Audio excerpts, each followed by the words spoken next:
Well, good morning, good afternoon, good evening. Welcome to Chart Chat number 67. This month, we are taking a data-looking mirror and looking at ourselves. Here we go.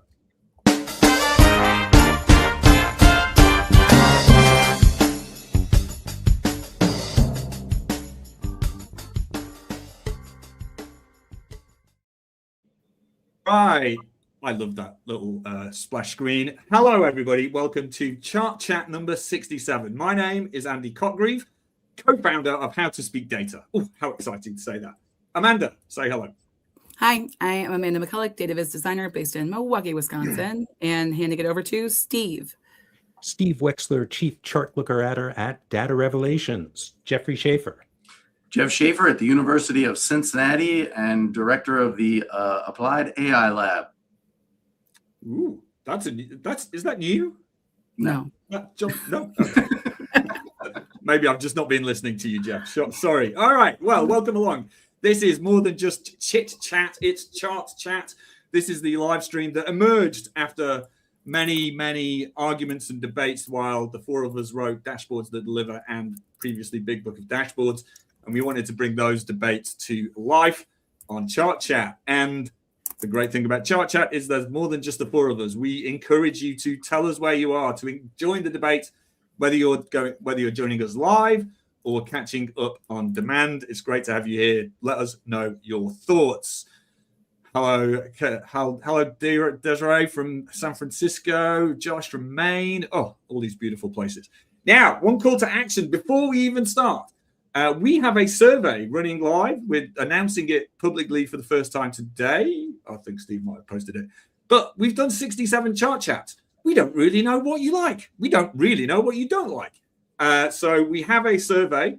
The link is going to appear in the comments as well in a moment. You can scan this QR code for the next few slides, and we'll share it again at the end. But we want to know how to make this work for you and what we do well and what we don't. So please take a few minutes to fill out that survey for us. We have 3 topics. First of all, Steve has been doing some analysis on how long we each speak during episodes of Chart Chat. Who hosts the most? He'll tell the story in a minute. I'm looking forward to seeing what he says. After that, I'm going to talk about something that is very close to my heart, the Wireframe Trap. And finally, Amanda and Jeff are going to take a look at the chart that Pew Research said was one of the best charts of 2025. We have questions. Well, and there you go. That is our agenda. So without any further ado, Steve, are you ready to tell us about ourselves? I am. If you can remove your item so I can add my item. Remove. Thank you so much. Off you go. All right. So Steve, I want to discuss what the catalyst for all of this was. I had hosted a chart chat, but host means one of us is the lead, is responsible for the flow of this, deciding what's going to happen. If it's with a guest, we book the guest, etc., and prep them. And this feeling that I kind of screwed up this episode. Feedback that I got, which was useful, was you took an awfully long time to get into things, and maybe you didn't give the guest enough time to speak, and decided to take a look at a lot of different Chart Chat episodes and see what are we doing, how does it work, and these questions in particular. There's a lot of other data we have, and we're looking at it, but these are the ones I want to discuss now. Am I or any of us talking too much? Are we giving enough time to our guests? And are we taking too long to get into the episode? Is the setting the table distracting from the flow that we want to present to people? So I want to discuss how I went about getting all this data, my tools and workflow. And you start by downloading one of our episodes. And I looked at a variety of different transcription services and products. The one that worked the best for this was Rev. It just killed on this. I could have sworn I muted this phone, but sorry about that. Just love the professionalism of the Chart Chat presenters. It's not like we've not done this 67 times. Yeah. We'll get there one day. In any case, Rev was great at giving me exactly what I wanted, which was time stamping for each speaker and recognizing who was speaking. Then Claude was the best at the prompt of, please take all these transcripts and for each of the episodes determine how much time each person is speaking and what percentage of the total people are speaking. So this was the best combination of things to get what I wanted. And then I used my tool of choice, which was Tableau, to see what we got. Well, first, I do want to show how many episodes we've each hosted, but also there's a totally different dynamic if we host with have a guest versus if it's just the four of us bantering with each other. So I'm focusing on Amanda right now, and the 7 out of the 27 online episodes that I analyzed, 6 of them were with guests and 1 without.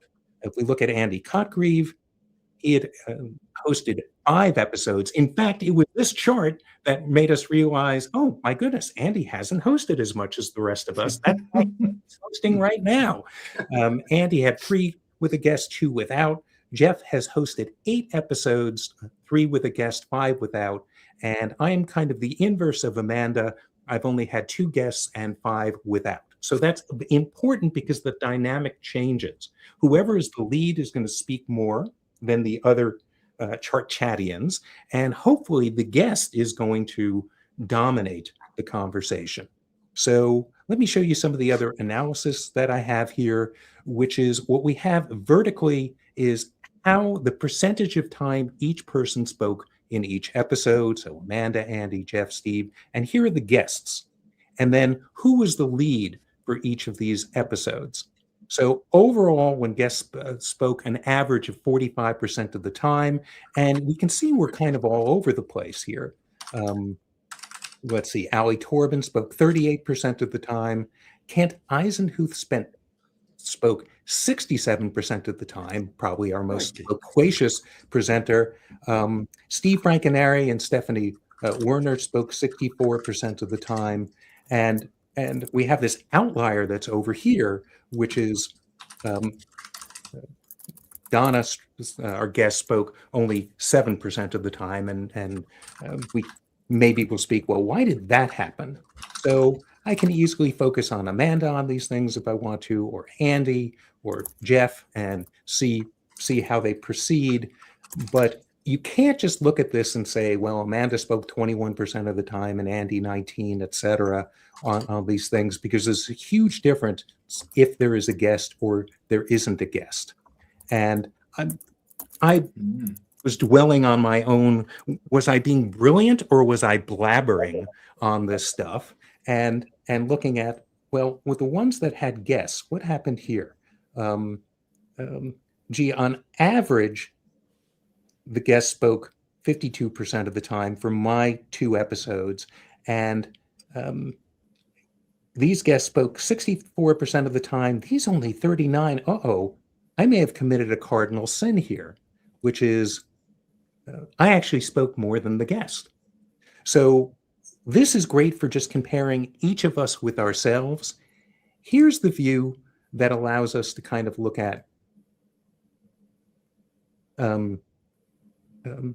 how each speaker compares with the other speaker. And I do just want to look at the episodes that had guests, because something that I hadn't realized really popped out.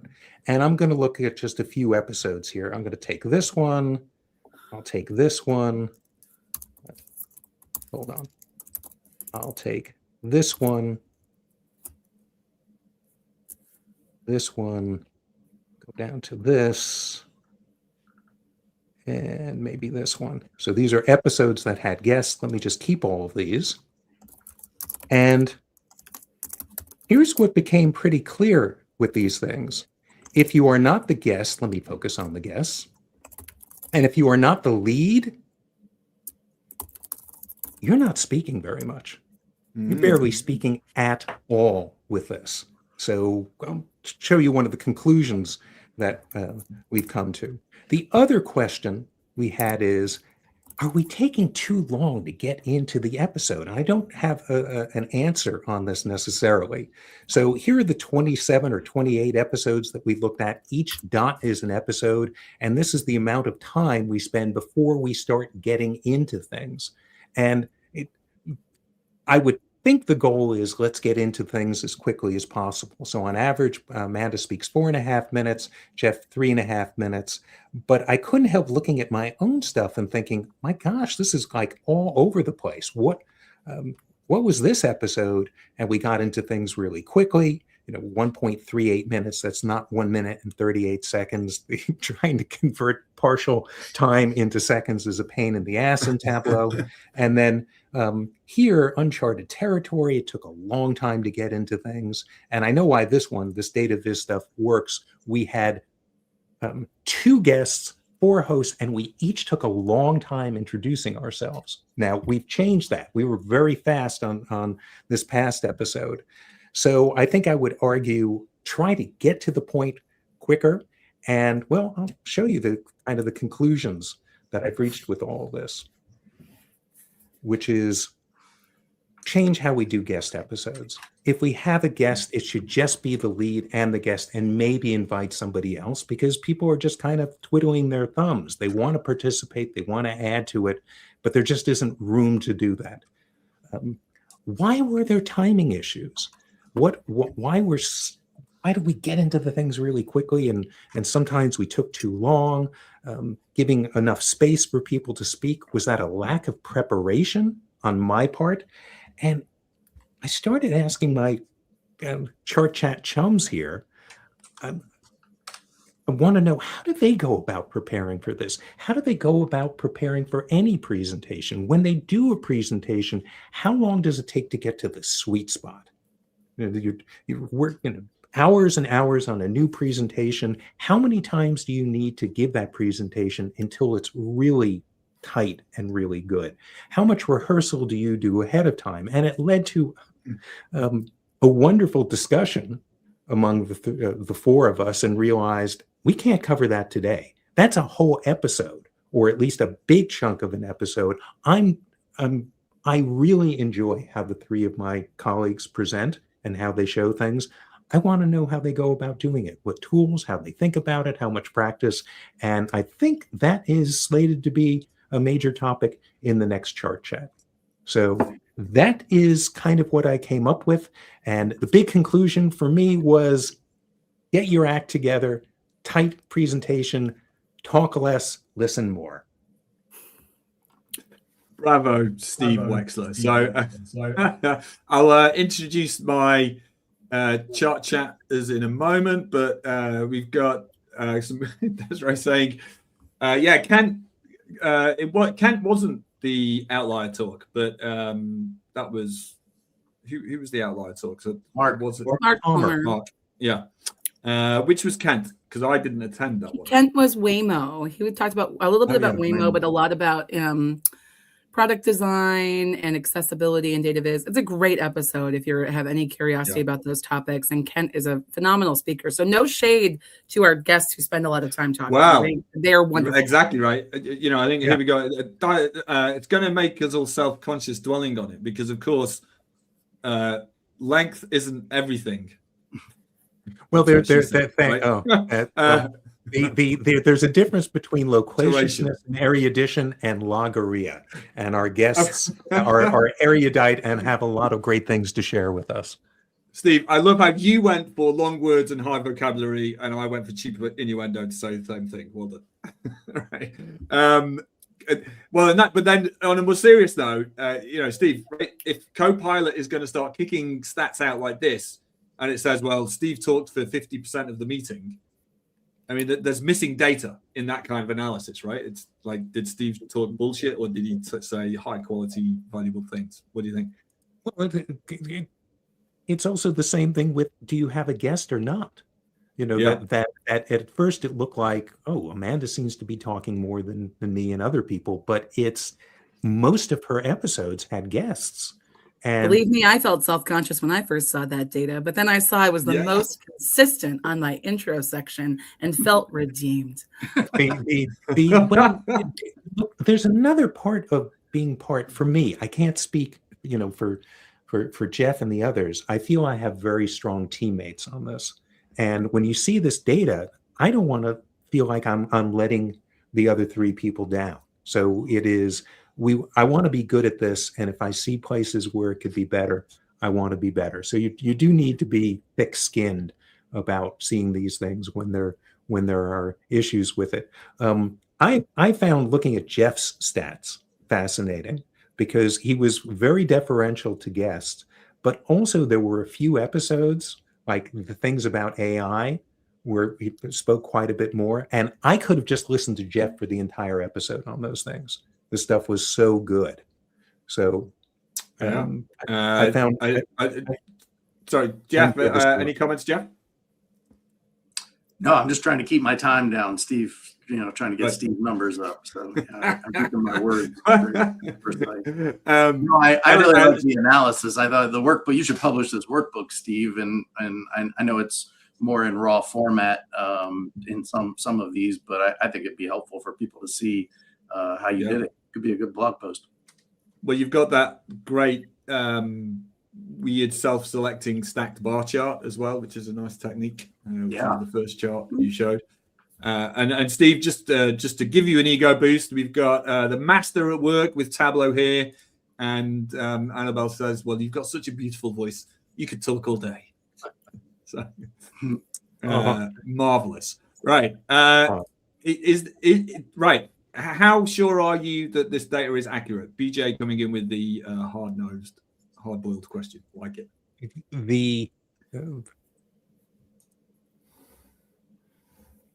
Of all the tools that I looked at for doing the transcriptions and the timing of them, I checked a couple of these things, and they were on.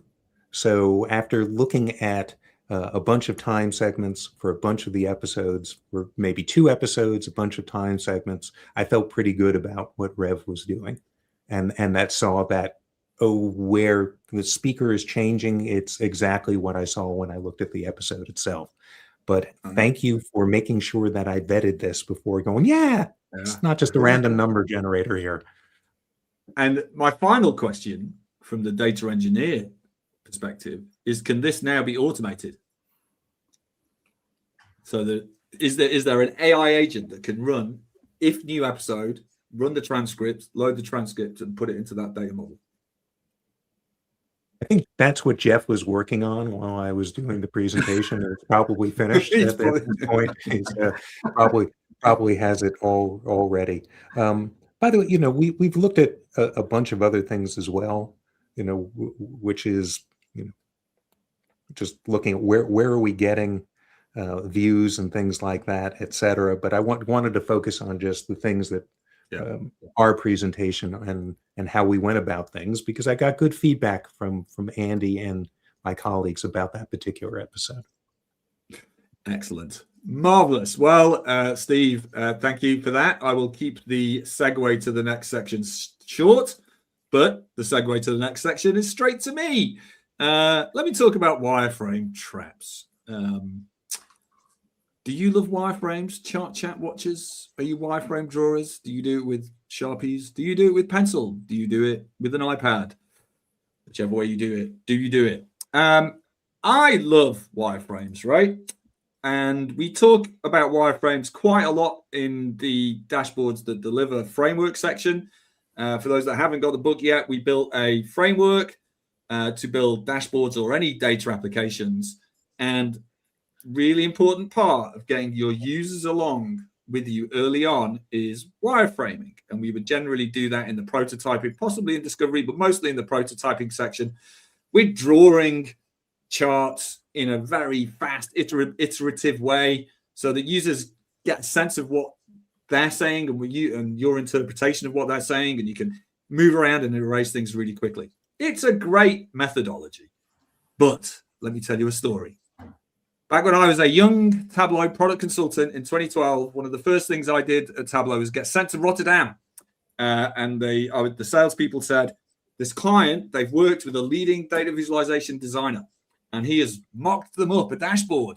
Your job to secure the sale is build that dashboard in Tableau. So I turned up full of enthusiasm, raging ego. I've got this. It'll be easy. I was given a A3 sheet of paper covered in Sharpie that looked a bit like this. And they'd worked with Jan Willem Tulp, who is and was and is a great visual designer. And it was a great dashboard. Look at that. Gorgeous. So I built it in Tableau. Took me most of the day. And the end result looked something like this. It was crap. And the client didn't actually buy Tableau. It was a bit of a disaster. I got told off by the salespeople. But I've sat for 15 years thinking, was it me or was it the wireframe? And ever the one to deny responsibility for anything, I'm blaming the wireframe. Because when we draw wireframes, we draw ideal worlds. I did an exercise. I asked friends on LinkedIn to draw line charts. And guess what? Everybody drew lines going up. When we draw bar charts, we draw little sorted ones, or perhaps one outlier out of 4 or 5 bars. And you choose 2 measures and you expect a perfect correlation between the 2 of them. Beautiful. But of course, the company data, well, that's not real. That's not fantasy, is it? The real world is their timeline was volatile, choppy, and messy. Just looked. I've drawn what I remember seeing on this when I was doing this illustration for the book. I was unloading a lot of trauma from that episode. And often then you put your bar chart together and the dimension has far too many members for the space and there's maybe 1 or 2 outliers. And then what you thought was correlated is actually complete noise. So yes. And of course you get, this is the kind of thing you end up with in Tableau, right? And that's really frustrating. So what was going on here, right? Was it, this was the wireframe trap. The problem is if you get too wide-eyed and romanticized and idealized, you will draw something that fits an ideal chart, but your real data isn't guaranteed to fit that at all. So how do you solve the wireframe trap? Get the real data into your dashboard or in sight of the users as early as you possibly can. Because I think in hindsight, the Tableau salesperson in me shouldn't had a great defense. I was like, look, I've built this great dashboard, but this dashboard is actually telling you something really vital. It's that this was the wrong question, right? You need, because this is what your data looks like, you need to be asking new questions. So let's iterate and do what Tableau's great at and iterate through thousands of different iterations of the dashboard till we get there. I was too young and naive to say that then, so I've only learned that in the past. Of course, I'm not saying wireframes are bad. Wireframes are great. I've used them. Jeff's got an example of his splash dashboard in the book, and The Economist, Big Mac indexes. I really like this one. It's just really sketchy in a good way, not the English slang for bad. It's sketchy good. So you can go check those out. So wireframes do work, but you've got to get that data in early. That's the wireframe trap. What do we think? Have we got any other anecdotes or anybody with any comments? That's the end. I mean, I will speak up and say that I think the other trap of wireframing is if you are wireframing for a dashboard to be built in a tool that you are not very familiar with.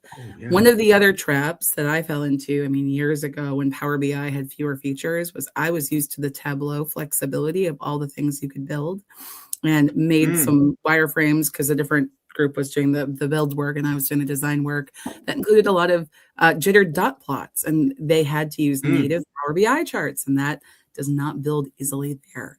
And so make sure that you know any constraints or limitations of the tool that eventually that dashboard has to be built in, especially if you're one part of the bigger team and someone else is doing the development work, which is the practical reality in different circumstances. And so know the limitations of the tool. So you're not proposing charts that either are really cumbersome, difficult, and may slow down the responsiveness of your dashboard because they require some hacky stuff, or that are actually not buildable without using extensions that may not be allowable by the company. That's such a great point, Amanda. Love it. Anyone else? I find I iterate in Tableau. That's what we did a lot. So it was bring some data, again, live data of some sort, if we can get it into Tableau and iterate in there and use that as my wireframing. And that lets me iterate chart types, throw things on a dashboard, bring them off, move things around. And so that's what I found. But again, it's also, to Amanda's point, being comfortable with a tool enough that you can do that quickly, right? Like that's why, I mean, you could program a chart, you could write the code in Python to produce a chart, but, trying to do that quickly and iterate on it, especially pre-Gen AI, is very difficult, right? And so a tool like Power BI or Tableau or, even advanced Excel users can move quickly. And I think that's the power of it. Yeah. Wireframe with the application. So Annabelle asked, did I still manage to convince the customer? I'm afraid the actual destination, the ultimate answer is lost in the mist of time, Annabelle. I don't know. I'm sure they bought Tableau eventually. Everybody did. So thanks, everybody. Some comments. We've got Wireframe fans, and that's as it should be, right? Using paper. It's great using paper, isn't it? And then what's this one? This DJ. This is the discovery and then the analysis phase. Yes, that joy of 80% of your work gets thrown away, but it's not thrown away, right? I feel like they're vestigial memories of building towards the pyramid of success. Good God, that was mixed metaphors. And I think BJ's PowerPoints are great. I mock things up in PowerPoint sometimes as well. I like that. Yeah. All right. By the way, I haven't plugged it yet, but we will be having an after party. Regular viewers will know we do a Zoom meeting where you can all come and tell us some stories of your own. So if you have wireframe successes or failures, then join the after party and we'll share a link to that towards the end of the live stream. Well, look at us. We're racing through as planned, chart chatters. It's great. Number 3, Pew Research did a great post towards the back end of last year saying, here are our best charts. Amanda and Jeff shared it on our little internal Slack, and we talked and talked and talked. Amanda, I'll hand it over to you. I feel like Andy's using some clickbaity headlines here. Best chart, it was on a roundup of favorites, which is why I want to make the pitch that bar charts deserve their place on favorites lists, and particularly this bar chart, and why I think it's really effective. So as Andy mentioned, this chart was shared as part of Pew Research Center's roundup of our favorite data visualizations of 2025. Focusing on data visualizations that they created. This isn't the Data Viz Dispatch and some of the other great things out there. This is Pew talking about their data visualizations. And in that roundup, because I don't want to ignore and not give the flowers to the other things in there, were some really creative chart types. There were some alluvial diagrams. There were some bullet charts. There was this interesting gauge situation that kind of puts you in the data. Oh, I see someone glaring over there, my chart chat chum. And a bubbly bee swarm plot. That all of these have kind of a more creative bent to them, or a more complex chart types that go beyond a basic bar or a line. And so I think when we think about charts that deserve their place on favorites lists, or charts that oftentimes get awards through IIB awards and otherwise, we think of these more complex chart types and don't always think about the ways in which we should celebrate the seemingly simple but exceptionally well formatted bar charts. And so I want to make a case for what I think makes this bar chart really exceptional, and then give Jeff a chance to do a little rebuttal, perhaps, because he and I had diverging opinions about this chart. So at the top of the chart, Pew does this a lot. They go ahead and they have a really clear kind of takeaway title or headline. This one is a little bit vague. It's a little bit milquetoast. It doesn't have any kind of great specifics there about why this matters. But across the U.S. audiences of 30 major news sources, the share with a college degree varies widely. And then they've got a nice little subtitle, because you'll see they don't have an axis label on the chart that tells you what the metric is for what you're reading. But they don't just leave it up there to tell you what you're reading. They actually have these little call out boxes and annotations that say, how do I read this bar in plain language? 62% of people who regularly get news from The Atlantic are college graduates. Great. Then we have an additional label at the top for 36% of U.S. adults are college graduates, bringing in a reference point that we can compare each of these individual bars to, which adds some additional context and information that we can use to glean some insights. They also have these wonderful, I mean, truly seemingly small design decisions, but these little arrows that are color coded to point at the components that you're looking at that help to guide your eye and point you towards where these different text annotations are connected to. And then they have this addition of just using a % sign on the first individual label, not on every single label as you move down, reducing some of the visual clutter that we might have because we've told someone that these are percentages and don't need to label every single one. So you can see that as we move down, the other labels don't have that trailing % sign on them. They're just the individual numbers. Now, you could argue that you should put these labels inside the end of the bars to not artificially extend the bars out, but then you'd start to overlap with this dotted reference line, which runs down the length of the bar chart to indicate kind of where that reference line is for US adults. Now, it's an interestingly formatted kind of line / dot because there's one dot per individual bar that forms the visual effect of a line when you actually scroll down and zoom out across. And you can see where each of the individual bars kind of is above or below the different items. For where we have this inflection point at USA Today, where the share of audience that is college educated is lower than the US average, I feel like you start to get more of that effect of a line moving down because they're not overlapping with the bars themselves. And it feels a little bit more like a dotted line. And then Pew always is great about adding their additional information about their data sourcing. Where did this data come from? Where and how was it collected? And by whom? As well as the additional information around where the data on that reference line came from. And these are all great features to have on a seemingly simple bar chart. And we can look at and kind of think about the ways in which they've done three things really well. They've decluttered the chart to make it easy to understand and focus on the key elements and story. They've added meaningful text in the form of different annotations and headline. And they've used some purposeful color in terms of just kind of using a very simple, straightforward color palette. And then when we look at and compare kind of the original chart from Pew to what gets spat out if you use the Excel design defaults with really wide spaces between the bars and additional lines and axis components and other bits, you can see that what the chart from Pew is wonderful in its simplicity, that they've removed different elements that you don't need. And even if we go ahead and we declutter and simplify down that Excel chart to look more like the Pew graphic, here with a line instead of the individual dots as a point of comparison, that you see a chart that's actually easier to look at the overall shape of the data, even before we start to add in the additional text annotations and components. Now, when I was looking at this chart, in my mind, and I was thinking about 2025 and things that were big themes in 2025, talking about media literacy and bias of different media outlets was something that came up a lot in terms of just the politics of the year. And so I wondered, like, is this chart too simple? Are we oversimplifying what we're trying to extract or understand from this data by plotting it on a bar chart? And that is one of the failings of bar charts sometimes, is that they create a very simple picture of what's happening and don't layer in additional information or additional metrics as easily as some other more complex chart types. And so I said, what if we added more insights and maybe thought about things like media bias and chose to add an additional layer of encoding and actually added in a bunch of additional insights around the various different biases of the charts, and we colored all of the bars in, and we added an additional legend at the top so you can maybe see some patterns.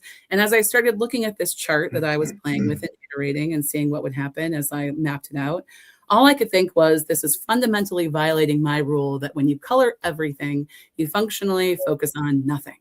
And so for me, this specific iteration of a chart where you start layering in more stuff deserves a screaming cat for me. And that's partially because there's so much information presented in that one chart, and you're not focusing your audience's attention on one kind of overall shape of the data. And so I thought that this chart was well-deserved in its place being on the Pew Research Center's favorite charts of 2025. And I think that it's worth giving them some credit that when we go back to this and we think about the headline of their article and us skimming through the article and only looking at the graphics and the images, that they said functionally not that this specifically was one of the best charts of the year, but rather it was an illustrative example of where they put in effort to add context and make differences stand out. And so this is one example of how they were trying to do that more in their data visualizations. They added an additional bar chart example also in that same section. So I think it's worth celebrating the fact that they thought that this was an exemplary chart because of the context and making differences stand out and the labor that went into adding those other components. So is this chart one of the best charts of 2025? I don't know. I'm curious what my chart chat chums think, and especially Jeff, how you feel about some of their seemingly small design decisions. Yeah, I don't really care for this chart. You can see, yeah, my screen's up. Yep.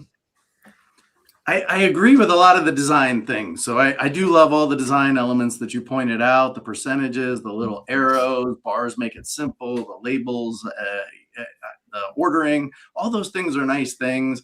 The only big thing from a design issue that I just don't like is the dots for the reference line.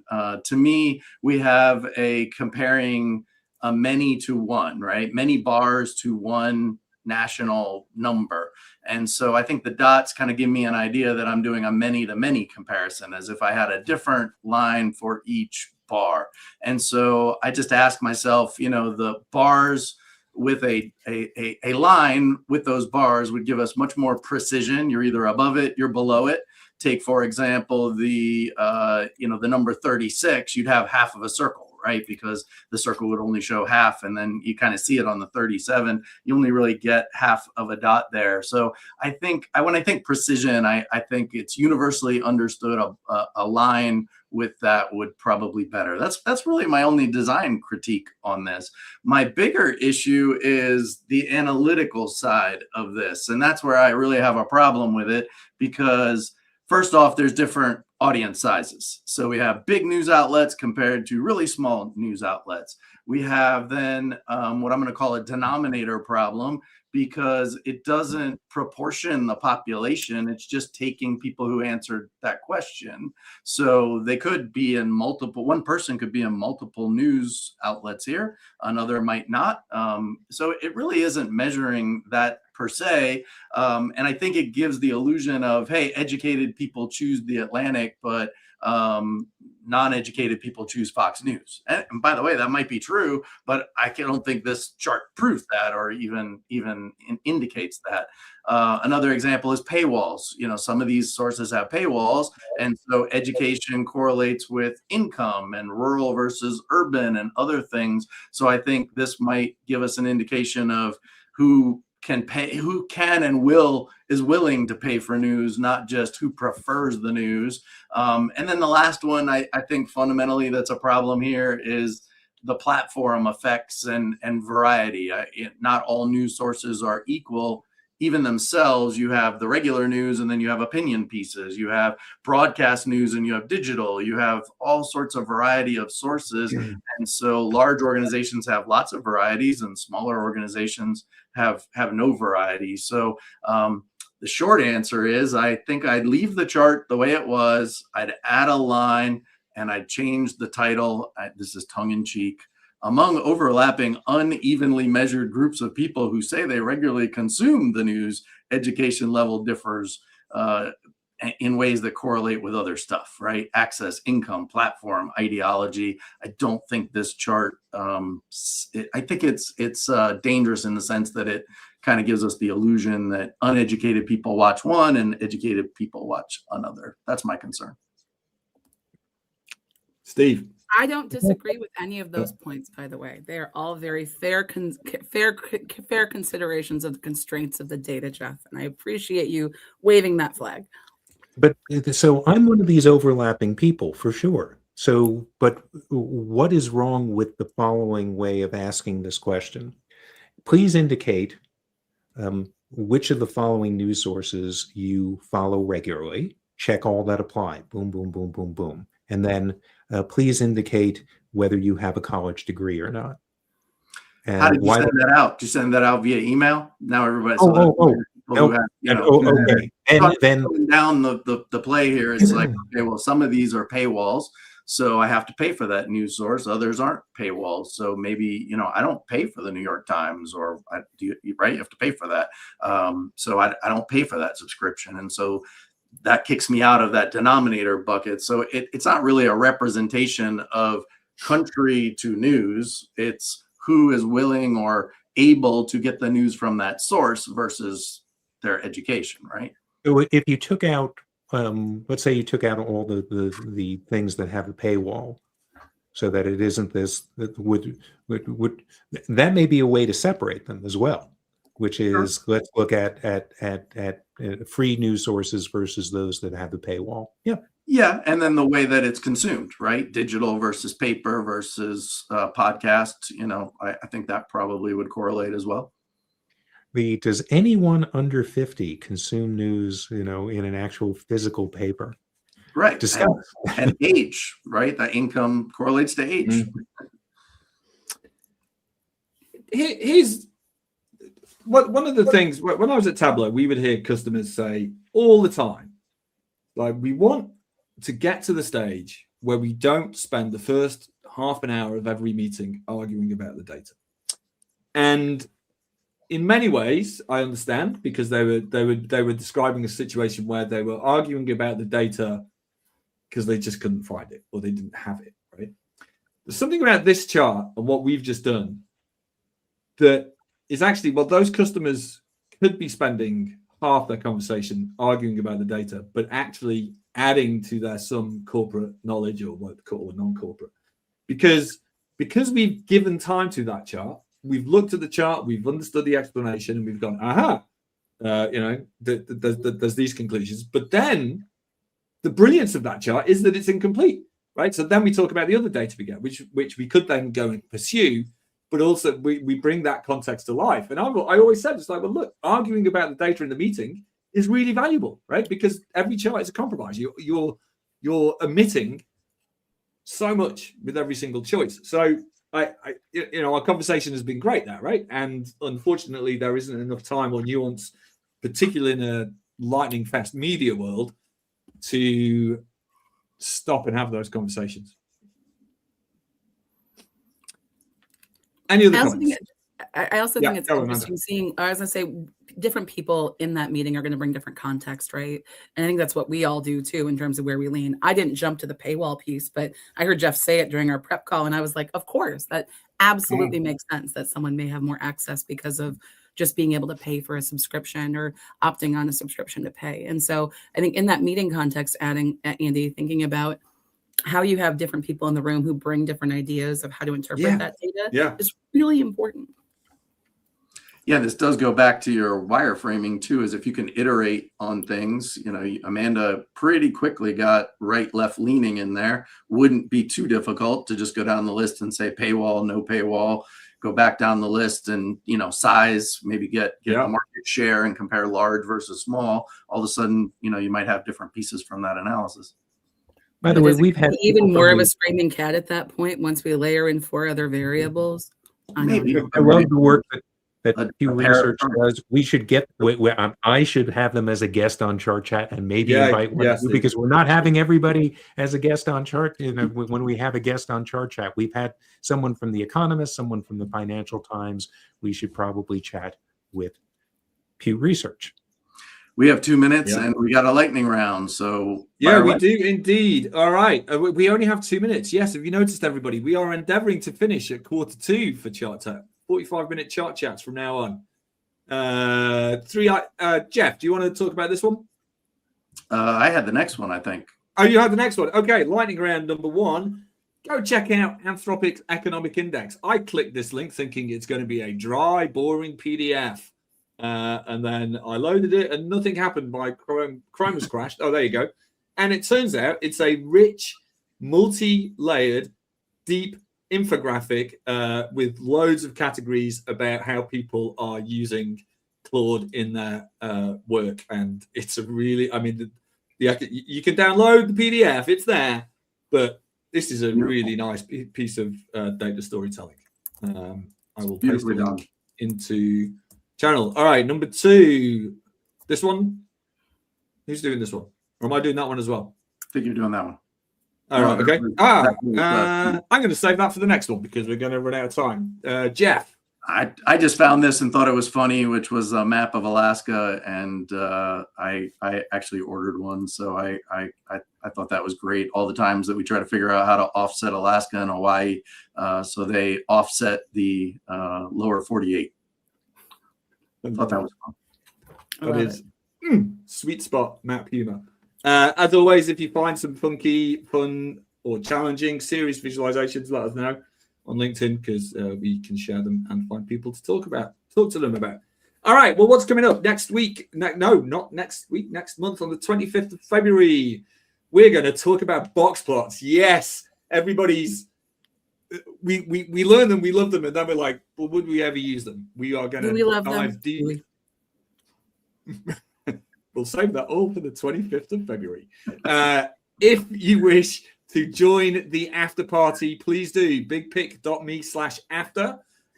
Somebody of my hosts, I hope, will paste that link into the chat. We will jabber on with you. We'll let you lot jabber on about what you thought of today's show. And, we want to know, what do you love? What do you dislike? What could we do better? Who do you want as guests? We've got a really short survey for you to take. QR link. And again, we'll put that link all over socials as well. Steve, what's going on? I have a dashboard design workshop updated with content from Dashboards That Deliver coming up on February 24th and 26th online. There is a quick way to look at what the workshop will be about. Nice. February the 24th and the 26th. Oh, so it's a sandwich. It's a chart chat sandwich. If you really want 3 days of Steve, like February, woohoo, you're not going to miss it. Obviously, go check out our book, Dashboards That Deliver, if you haven't yet seen it. There is a new dashboard designer's cheat sheet, which I was going to put a picture of on this slide, but I forgot. So we've got downloadable resources there. You can go check those out. And Dashboards, Big Book of Dashboards is there too. So with that, everybody, how's that for a 46-minute long chart chat? Hope you would like the shorter episodes. And if you're going to join us, we'll see you on Chart Chat. Take care. Woo-hoo.